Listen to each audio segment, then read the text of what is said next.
어떤 신학자가 경건의 최고봉으로 자족을 뽑은 것을 제가 읽어본 적이 있습니다.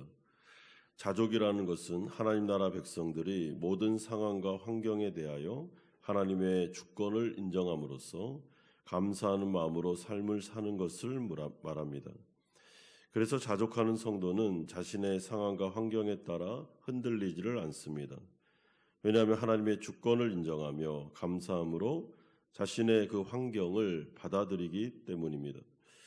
오늘 본문은 빌립보서의 마지막 부분으로서 노사도였던 바울이 빌립보 성도들의 신앙을 격려하고 칭찬하면서 신학적으로 이들을 교훈하는 내용으로 이루어져 있습니다.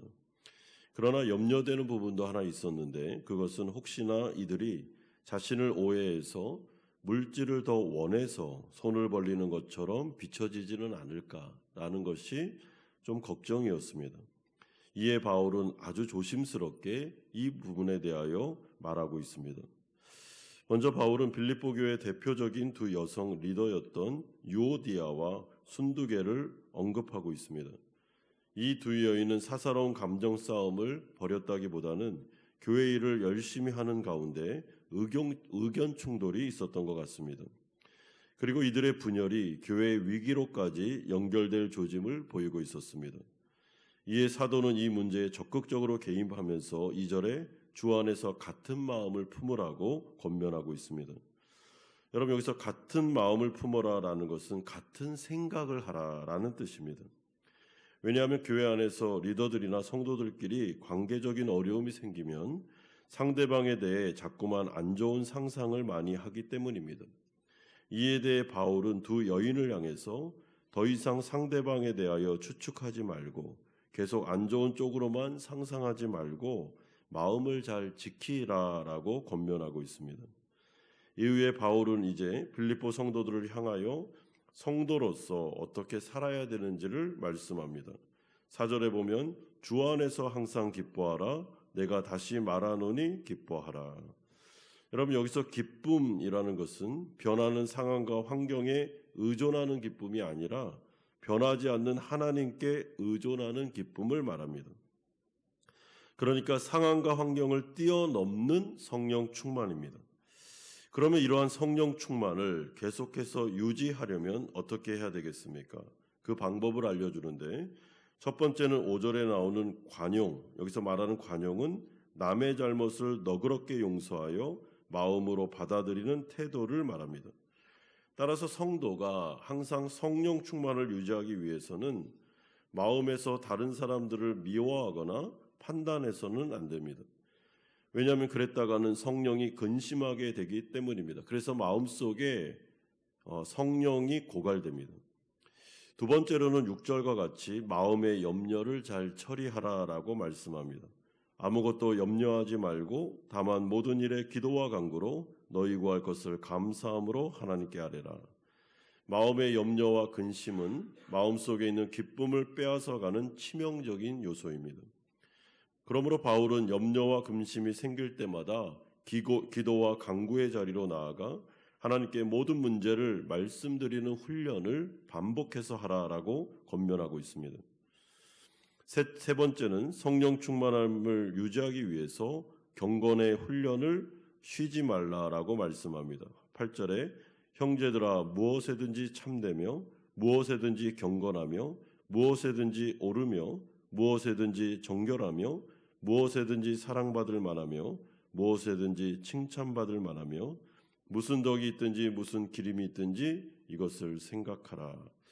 그러니까 이 세 가지 모두 초점이 어디에 맞춰져 있습니까? 우리의 마음에 맞춰져 있습니다.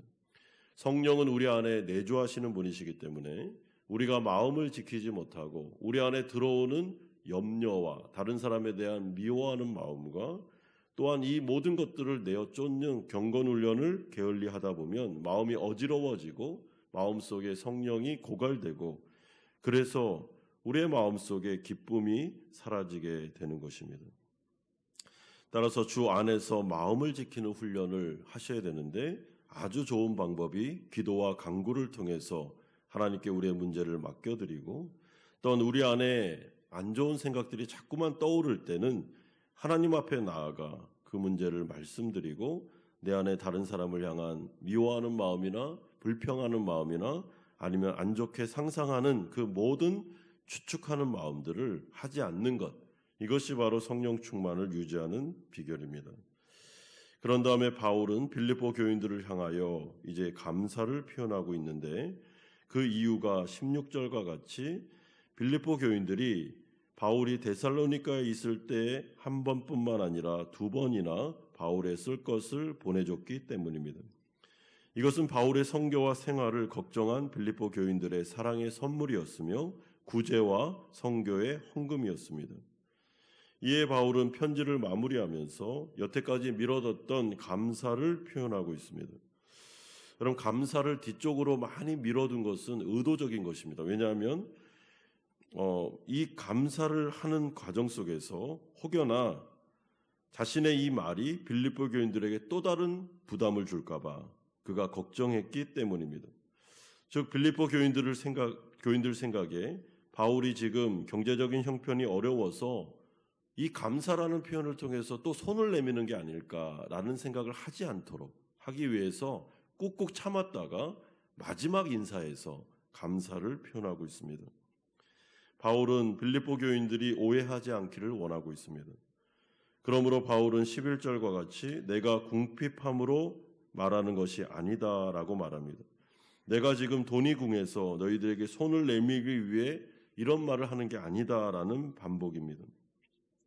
그러면서 바울은 자신의 물질관을 설명하는데 11절에서 12절은 말씀합니다.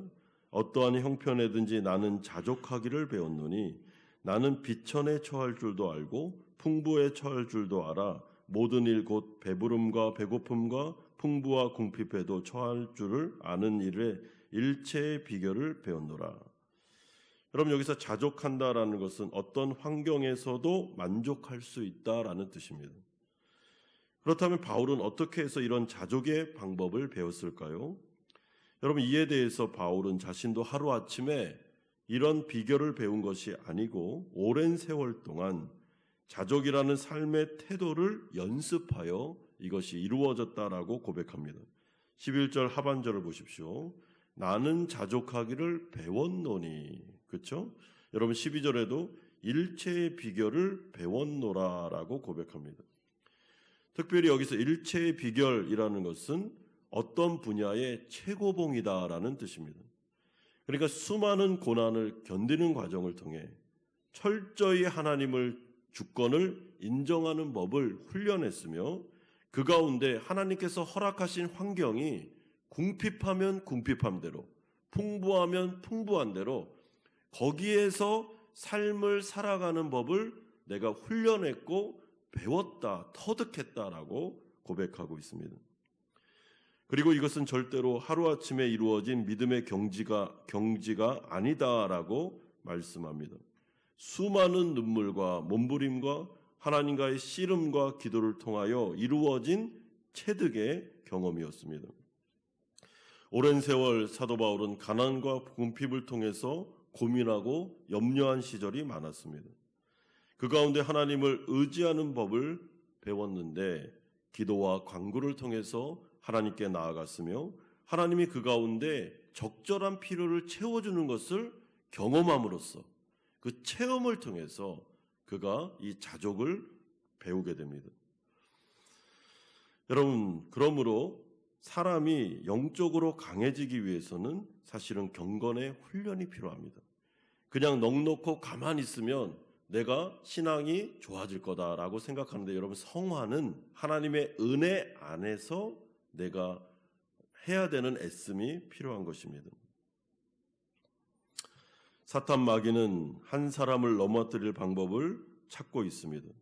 그래서 감옥에 갇혀 있을 때, 사도 바울이 어려움을 많이 겪었을 때, 수많은 궁핍과 굶주림에 시달리고 있었을 때 사탄의 공격이 극심했으며 성령 충만을 잃어버리게 만들고 하나님을 의심하도록 공격했던 것이 분명합니다. 그러므로 그럴 때마다 바울이 기도와 간구를 통해서 하나님 앞에서 영적인 싸움을 싸우면서 이 모든 것도 하나님의 주권이다. 하나님께서 나에게 유익하기 위해서 허락하신 환경이다. 그렇다면 난 여기에서 자족을 배우리라, 살아가리라 라고 그가 그 엄청난 영적인 싸움 가운데 이 부분을 터득하게 된 것입니다. 그러면서 바울은 자신이 체험적으로 깨달은 터득한 배운 진리를 13절과 같이 고백합니다. 내게 능력 주시는 자 안에서 내가 모든 것을 할 수 있느니라. 여러분, 이게 무슨 말입니까? 이런 점에서 바울이 지금 빌립보 교인들에게 진짜 하고 싶은 이야기를 하고 있는데 그것은 다음과 같습니다. 빌립보 교인들이요, 나는 당신들이 나의 연약함에 동참해 주었음을 감사합니다. 특별히 나의 필요를 여러분들의 헌금을 통해서 채워주셨음에 감사한 마음을 전합니다. 하지만 내가 이런 말을 한다고 해서 내가 궁핍해서 당신들에게 다시 손을 내미는 것으로 생각하면 안 됩니다. 왜냐하면 나는 지금도 충분히 만족하고 있으며 혹시나 나의 형편이 더 나빠진다 해도 하나님이 나의 형편을 채워주실 줄을, 내게 능력을 주실 것을 믿기 때문입니다. 이것이 바로 내가 삶을 통해 깨달은 진리이며 하나님의 놀라운 역사였습니다라고 고백하고 있습니다. 따라서 바울은 이 일을 통해 빌립보 교인들에게 자신이 만난 하나님을 소개하고 있습니다. 하나님은 자신을 한 번도 실망시킨 적이 없으며 늘 언제나 딱 맞는 능력을 그때마다 허락해 주심으로 어려움을 이기도록 도와주신 분이시라고 고백합니다. 그러므로 바울은 이러한 하나님이 자신과 늘 언제나 영원히 동행하고 계시기에 부족함이 없다고, 가난에도 비천에도 궁핍함 처지에 놓여 있다 할지라도 자신은 불평불만이 없다고 고백합니다. 왜냐하면 늘 내게 능력을 주셨기 때문에, 그 능력을 가지고 오늘 하루를 살 수 있도록 역사하셨기 때문이라고 고백하고 있습니다. 그러므로 빌립보 성도들에게 이 고백을 통해서 당신들도, 여러분들도 이 하나님을 믿으면 그 안에 그때마다 주시는 능력으로 또 하루를 살고 또 하루를 살고, 그래서 영원까지 하나님의 능력으로 살아갈 수 있다. 그래야 자족하는 법을 배울 수 있다라고 말씀해 주고 있습니다. 사랑하는 성도 여러분, 신앙의 최고봉은 자족입니다. 자족은 하나님의 절대 주권을 인정하는 데서 나오는 것입니다. 하나님이 허락하신 모든 환경은 선하신 하나님이 나에게 딱 맞는 환경을 주신 것이다. 나는 여기에서 살아가는 법을 배우겠다. 그리고 하나님은 나에게 적절한 능력을 주실 것이다. 이것을 믿고 살아갈 때 사도 바울과 같은 신앙의 높은 경지로 올라갈 수 있게 되는 것입니다. 이런 은혜가 우리 성도님들에게 오늘 하루에도 충만하게 임하시기를 주 예수 그리스도의 이름으로 축원드립니다.